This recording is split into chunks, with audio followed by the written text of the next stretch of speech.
Yo, what is up, Kings? I have a quick anecdotal story that I want to relay to you guys.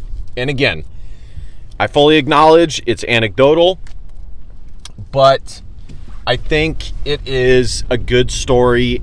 And if I tried hard enough, I think I could find evidence to support this, that this is a common experience that many men have gone through.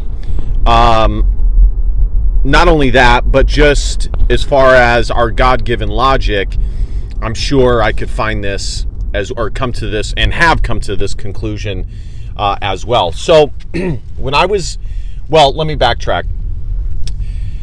I've somewhat shared the experiences that I have seen men in my family go through.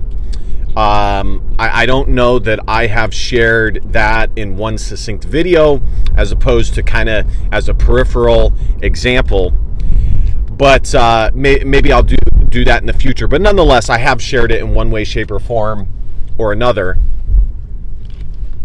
So when I was in high school, I had a friend who was a year older than me. We played youth sports together, or traveled competitive basketball, and we were on the varsity basketball high school team.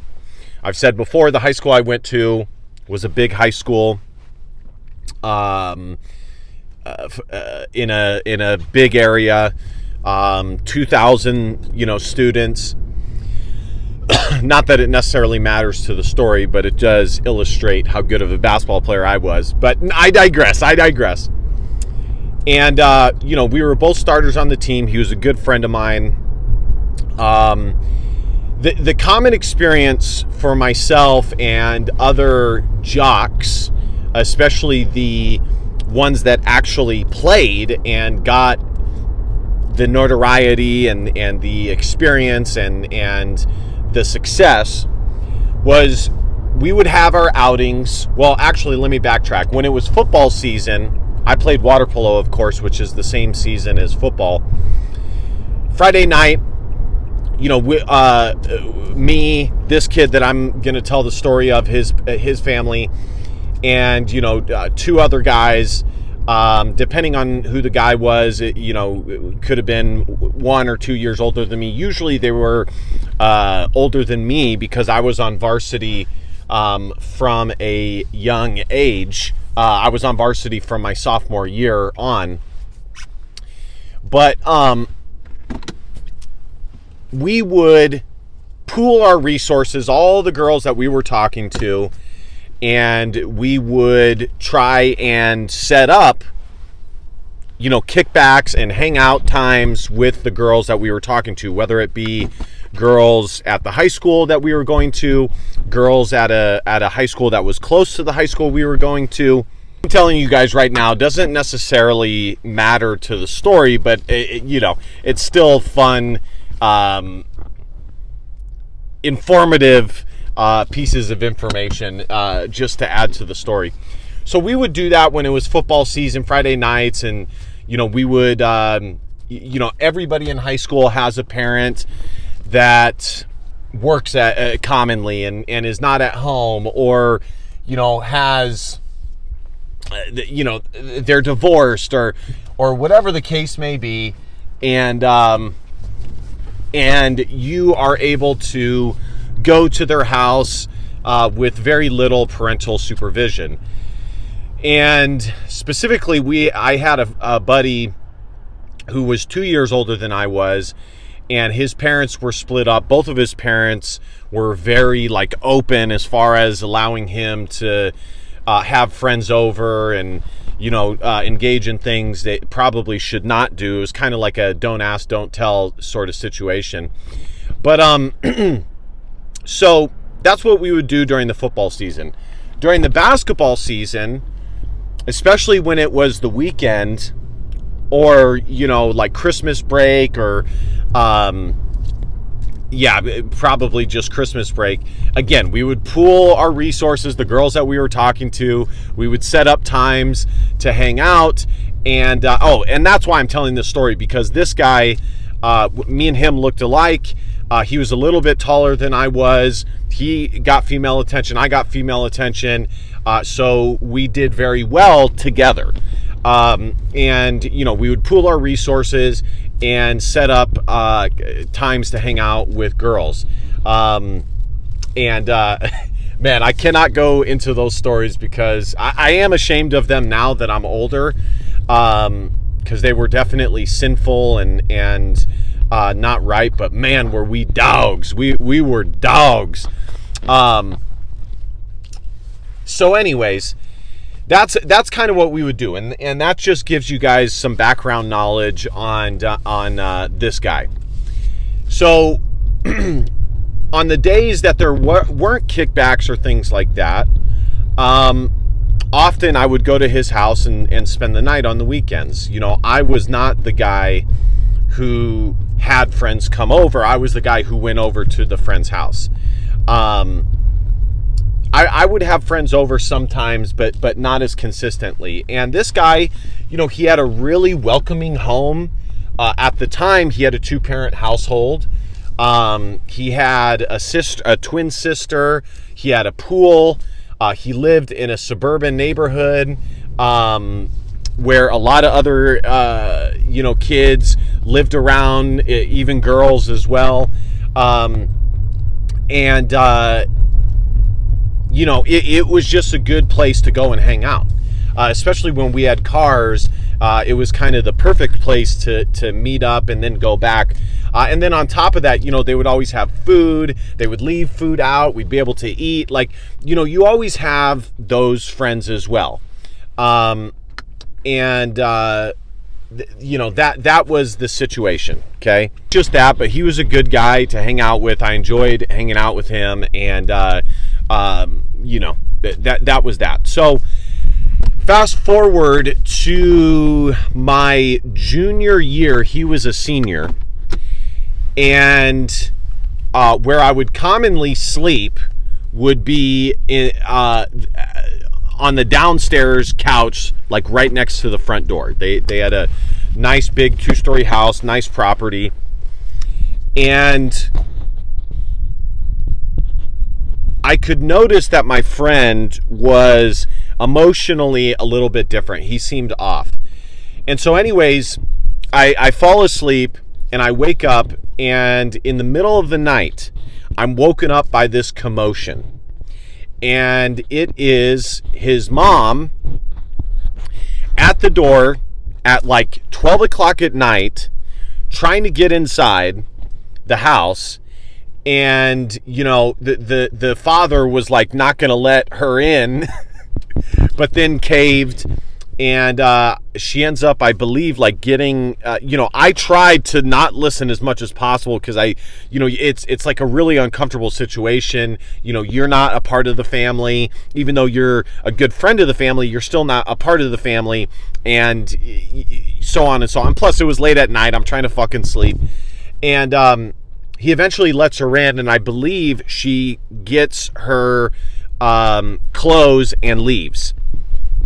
So I tell you all of this background information. That's why I was forgetting why I was telling you guys all this background information, because it illustrates how like nice of a family they had. Like it was picture perfect, and the parents were actually kind of old for their age. Like my friend, his parents comparatively were kind of old. Like they were like 50, 60 years old. You know, my dad was not that old. So comparatively, they were kind of old, and his mom actually had been married once before marrying my friend's dad, and they had been together now for, I would say, at least 10 years, and I believe she was a nurse. They were in their advanced years, okay? We're not talking old as fuck, but we're talking like their back end part of their life, okay? Make no mistake. And, you know, now that I know, and so they end up getting separated. And, you know, fast forward, it's only his dad that lives at the house. The mom is gone. And essentially, she was like having a midlife crisis and wanting to get the most out of life. Her hypergamous nature got the best of her. And this is just so illustrative. Like, this is a guy who had enough money in a area that it is very expensive to live. Not the most expensive, but expensive comparatively. That could own a 2-story house in a very nice suburban neighborhood, in one of the best areas to raise children in the country. Okay, not just in this area, but in the country. And he's a good guy. You know, there's nothing necessarily redeeming about him. He was like a guy from Ohio. He was tall, but you know, he was one of those guys that had hair on the side but was balding here, and he was kind of like a quiet, kind of, you know, very stoic, like very quiet, very stoic guy, but wasn't like charming or charismatic or anything of that nature. And you know, now that I know all this red pill stuff, like, that really is just so representative of what modern men go through. This is a guy that did everything right. There was nothing wrong with him. He wasn't cheating. He wasn't, you know, fucking shooting drugs in his arm. I mean, he was providing for his family. They had a good life, a good, wholesome family. And he still lost his woman. Now, obviously, I don't know, like, the behind the scenes, whether, you know, maybe he couldn't get it up anymore and, you know, this and that.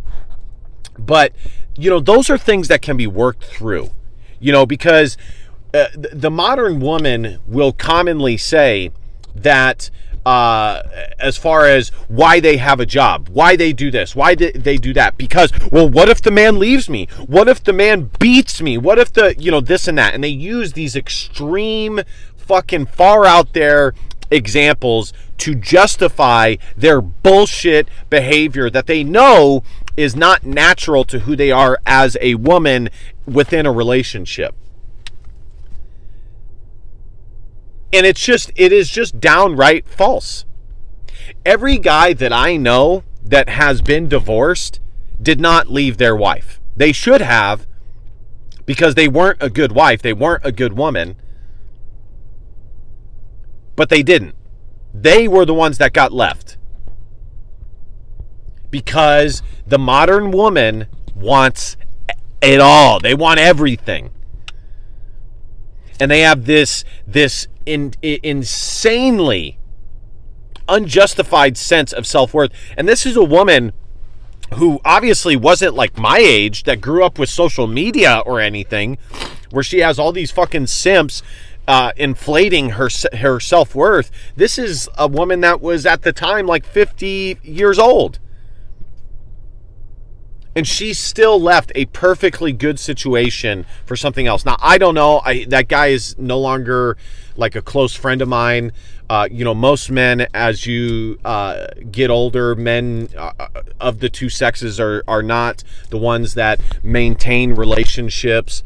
But so I don't know if they ended up getting back together or not. But still, it was a fucked up thing. And I do believe also that my buddy told me that she had like slept with another person, and there was another guy in the picture that she, you know, was flirting with and getting intimate with. So it's just crazy because, like, you know, God puts these kind of situations in front of you to learn. You know, a smart man learns from his own mistakes. A wise man learns from others' mistakes. And as much as it sucked for him, the dad, who, you know, I felt terrible for him because, you know, he always treated me well, and I spent a lot of good time with his family. But it was good for me to see that, because it really stuck with me and is something that I have thought about my whole life since then. Not obviously every day, but it's something that comes to mind when thinking of the huge, massive possibilities that men face, the downsides, what men, the huge risks that men are facing when entering into a relationship. All right, guys, thank you guys so much for watching. Be sure to hit that subscribe button, like, comment, share. You guys know the drill. And last but not least, DBAP, don't be a pussy willow. In fact, our feelings because your feelings just matter. We're so close to 1,000 subs. Let's fucking get it there, kings. And last but not least, Christ is king. See you guys later. Bye-bye.